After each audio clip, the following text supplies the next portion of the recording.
ప్రభు అయిన యేసుక్రీస్తు నామములో మీ అందరికీ నా వందనములు.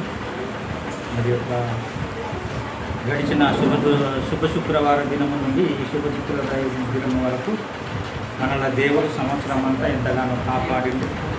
మరి తను స్వరక్తం ఇచ్చి మనలను కొన్నాడు. ఆయన మరణమై తిరిగి లేచిండు. ఆ విధంగా సంవత్సరానికి ఒకసారి శుభ శుక్రవార దినం. శుభ శుక్రవారం అంటే మంచి శుక్రవారము. ఆయన మరణించింది మనకు రక్షణ చేసిన దేవుడు. ఆయన మన కొరకు మరణించిండు కాబట్టి మనం ఆయన పలికిన ఆ యొక్క కలువరి శిలువలో పలికినటువంటి 7 మాటలు మనము ఈరోజు మాట్లాడుకోవాల్సి వస్తుంది. కాబట్టి మనము ఆయన మాటలు వింటూ మనము ఆయనలాగా జీవించాలని, ఆయనలాగానే మనము పరిశుద్ధంగా ఉండాలని, ఆయనలాగానే మనము సత్యవంతులముగా ఉండాలని ఆయన మన కొరకు ఆ యొక్క కలువరి శిలువలో బలి అయి మరి మరణించి ఆయన మరి సమాధి చేయబడి తిరిగి తండ్రికి కుడిపార్శ్వం ఉన్న మన కొరకు విజ్ఞాపన చేస్తూ ఉన్నాడు. ఎందుకొరకంటే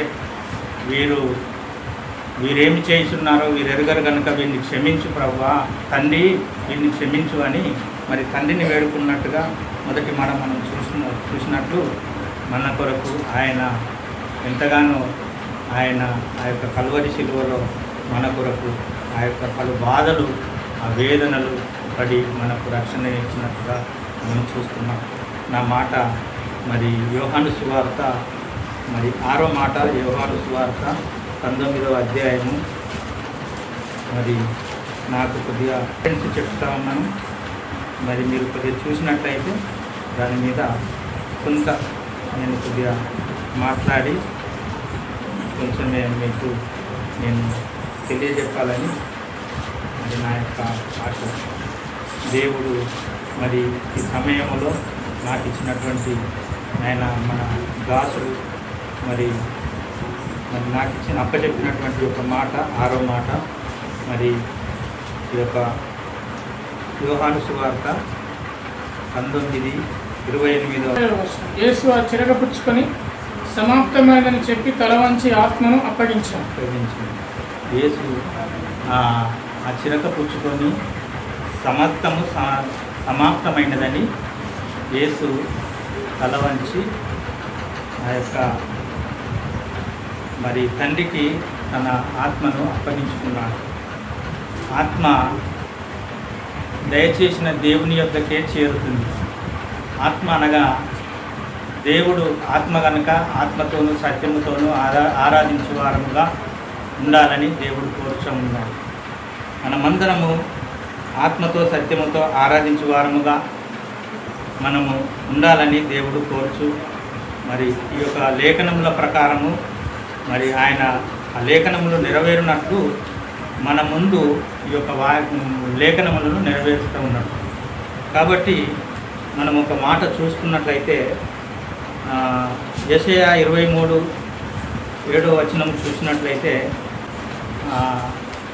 మనము 53 నుంచి ఆయన 7వ దాకా మనం చదివినట్లయితే ఆయన అతిక్రమము చేత ఆయన బాధింపబడినను ఆయన నోరు తెరవలేదు. ఆయన మరి మనం పాపముల కొరకు, మన అపరాధముల కొరకు ఆయన ఎంతో వేదన పడి మరి 53:3 నుంచి చదువు. అతడు తృణీకరింపబడిన వాడు, ఆయన మనుషుల వల్ల విసర్జించబడిన వాడును, వ్యసనక్రాంతుడు గాను, వ్యాధి అనుభవించిన వాడు గాను, మనుషులు చిరునాలు వాడు గాను ఉండను. అతడు తృణీకరింపబడిన వాడు కనుక మనం అతన్ని ఎన్నిక చేయకపోతుంది. నిశ్చయంగా అతడు మన రోగములను భరించను, మన వ్యసనములను వహించను. ఆయనను మొత్తబడిన వానిగాను, దేవుని వల్ల బాధింపబడిన వానిగాను, శ్రమ పొందిన వానిగాను మనం అతన్ని ఎంచితిమి. ఆయన అంతా శ్రమపడి ఆయన ఆ యొక్క యూదా సామ్రాజ్యంలో ఆ యూదులు ఈయన రాజాట అని ఆయనను హేళన చేస్తూ, ఆయనను హింసించి, ఆయనను సిలువ వేసి, ఆయనను కొరడాలతో కొట్టి ఆయనను హింసించినా కానీ ఆయన నోరు తెరవలేదు. వదకు తెచ్చు గొర్రెపిల్ల బొచ్చు కత్తిరించినట్లు ఆయన మౌనముగా ఉన్నాడు. ఆయన వెరవలేదు, మాట్లాడలేదు, జడియలేదు. ఆయన ఆ విధముగా మన కొరకు ఆ విధముగా ఆ యొక్క పలు బాధలు పడి ఆయన ఆ యొక్క శిలువలో మన కొరకు ప్రాణం పెట్టిన దేవుడు. తను తండ్రికి ఆత్మను అప్పగించుకుంటున్నాడు. ఆ విధమైనటువంటి ఆ మాటలు చెప్పుకుంటూ వేదన పడుతూ తండ్రి యొద్దకు.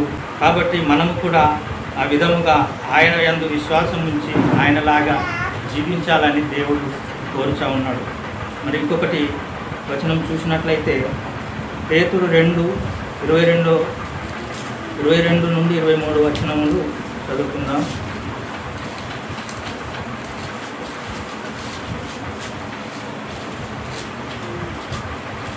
ఆయన పాపం చేయలేదు, ఆయన నోట ఏ కపటమును కనబడలేదు.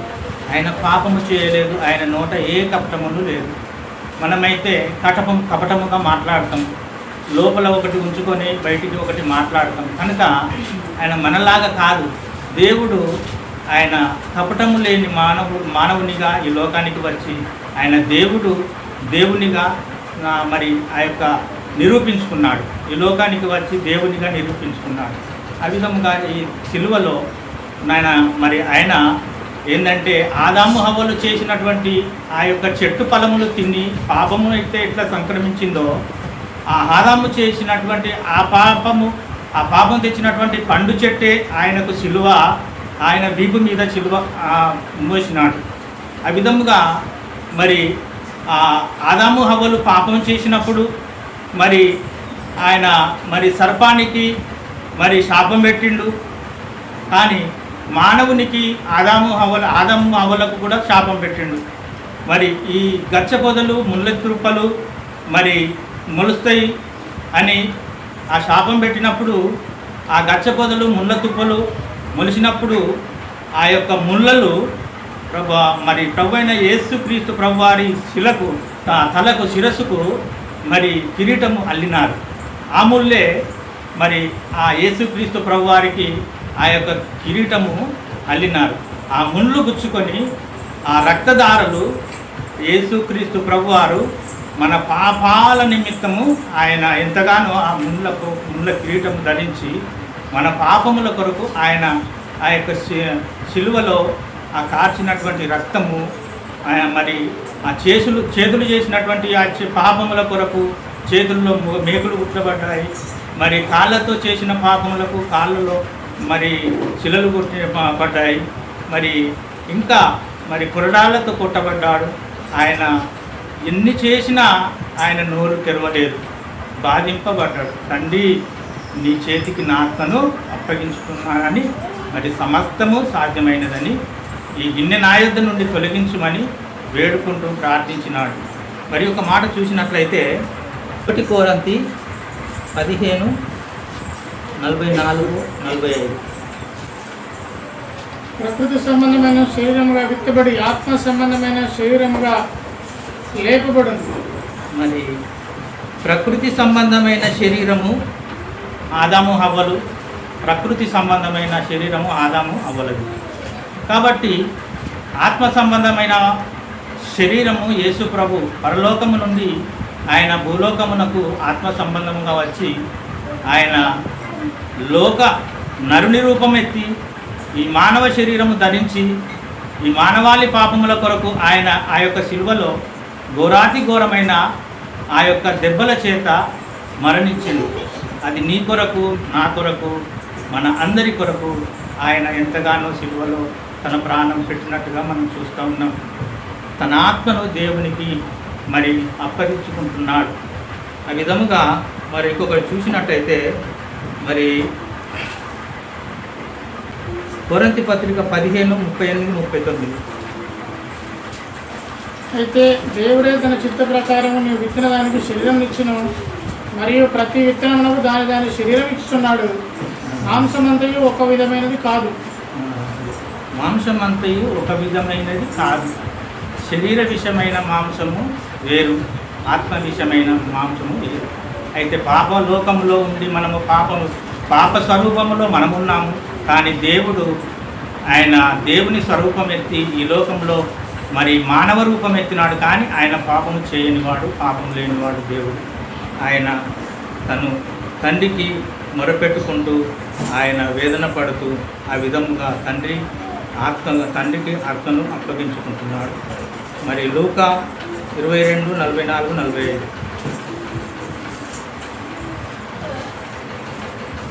ఆయన వేదన పడి 42 ఉందా 44-45 వచ్చిన ఆయన వేదన పడి మరింత ఆతురముగా ప్రార్థన చేయగా ఆయన చెమట నేల పడుచున్న గొప్ప రక్త బిందువుల వలె ఆయన వేదన పడి ఆయన వేదన పడి అంత బాధపడుతూ ఆయన చెమట రక్త బిందువుగా మారింది.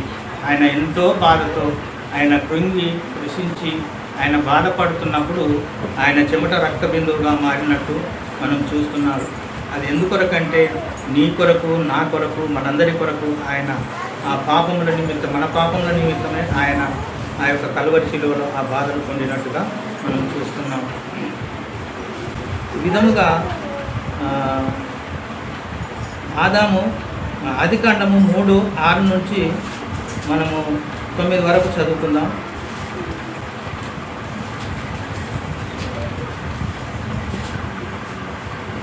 ఆ స్త్రీ వృక్షము ఆహారములకు మంచిది. 6 నుంచి 9 వరకు. ఆ స్త్రీ ఆ వృక్షం ఆహారములకు మంచిది, కళ్ళకు అందమైనది, వివేకమిచ్చు రమ్యమైనది ఉంటే చూసినప్పుడు ఆమె దాని ఫలములలో కొన్ని తీసుకొని తిని తనతో పాటు తన భర్తకిచ్చను, అతడు కూడా అట్లా తిన్నప్పుడు అప్పుడు ఆ యొక్క పాపం సంభవించినప్పుడు తర్వాత వారికి కుమారులు అనుగ్రహించినారు. వారు కుమారులు అనుగ్రహించినప్పుడు వారు కయీను హేబేలుకు వారికి పుట్టినారు. ఆదికాండము 4:9 చదవండి. హేబేలు, ఇదిగో నీ తమ్ముడైన హేబేలు ఎక్కడ ఉన్నాడని కయ్యనగా అతన్ని ఎరగను, నా తమ్ముడికి నేను కావాలి వాడా అని. అప్పుడు బలులు అర్పించినప్పుడు, అప్పుడు దేవునికి బలులు అర్పించేది. యేసుక్రీస్తు ఈ లోకానికి రాకముందు బలులు అర్పించారు.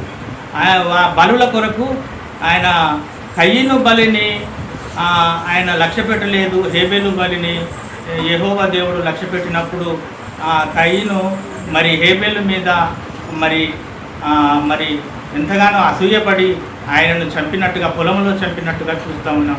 ఆ విధమైనటువంటి పాపములో ఆయన మొదటి హత్యగా మరి మనం గుర్తిస్తున్నాం. ఆ పాపములో పడి మరి ఆయన హత్య చేసినప్పుడు ఆయన రక్తము దేవునికి మొరపెట్టింది. మరి కయ్యను అడిగినప్పుడు హేబేలు నీ తమ్ముడు ఎక్కడ అని దేవుడు అడిగినప్పుడు నేను నా తమ్ముడు ఎక్కడ నాకు తెలియదు అని చెప్పిండు.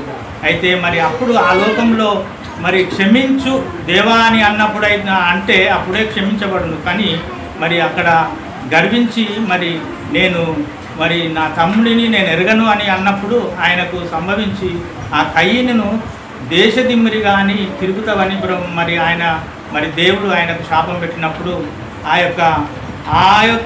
ఆ పాపముల కొరకే మరి యేసుక్రీస్తు ప్రభు ఈ భూలోకానికి వచ్చి మానవాళి పాపముల కొరకు ఈ లోకములో మరి ఆయన మరి లోకమునికి పాపరక్షణ దయచేయాలని మరి వచ్చి ఈ లోకములో ఆయన ఇన్ని శ్రమలు పడి మరి మన కొరకు ఆ శిల్వమాన్పై మరి ఎంతగానో ఆ యొక్క దెబ్బలు పడి హింసింపబడి మరి ఆ యొక్క శిలువలో చేసినటువంటి ఆ యొక్క పాపం మనం చేసిన మానవుడు చేసినటువంటి తప్పుల నిమిత్తమై పాపముల నిమిత్తమై ఆయన చనిపోయి తిరిగి లేచి మనకు రక్షణ ఇచ్చినట్టుగా మనకు ఈ లేఖనములు నెరవేరునట్లు మనం చూస్తున్నాం. కనుక మనమందరము విశ్వసించి ఆయన యందు విశ్వాసం ఉంచి ఆయనలాగే మనము నడుచుకోవాలని సంఘముగా సమాజముగా మనము కూడుకొని మరి ఆయనను స్తుతించి ఆయనను ఆరాధించే వారముగా ఉండాలని ఈ కొద్ది మాటలు దేవుడు మన వినికిడిలో దీవించును గాక.